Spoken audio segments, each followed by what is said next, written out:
रायगड जिल्ह्यातील अलिबाग पोलीस अधीक्षक कार्यालयाच्या लेखा शाखेमध्ये तब्बल 1,78 लाखांचा घोटाळा उघडकीस आलाय। सरकारी निधीचा मोठ्या प्रमाणावर अपहार केल्याप्रकरणी कनिष्ठ लिपिक राजेश राम जाधव आणि त्यांची पत्नी रिया जाधव यांच्यासह इतर सहकाऱ्यांवरती सुद्धा गुन्हा दाखल झालाय। अलिबाग पोलीस ठाण्यामध्ये तक्रारीनुसार 2021 पासून लेखा विभागात कार्यरत असलेल्या राजेश जाधव यानं मोठा आर्थिक गैरव्यवहार केल्याचं समोर आलंय।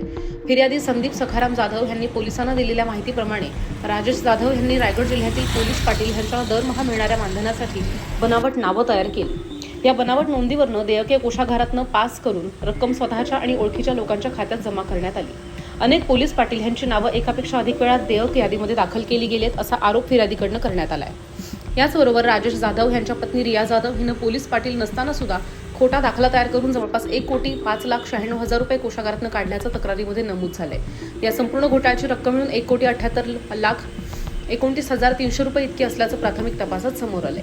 या प्रकरणी अलिबाग पोलीस ठाण्यामध्ये गुन्हा क्रमांक 247/2025 भारतीय न्याय संहिता कलम 316(5), 318(2), 318(4), 336(3), 337, 338, 339, 344, 345 प्रमाणे गुन्हा नोंदवण्यात आला आहे।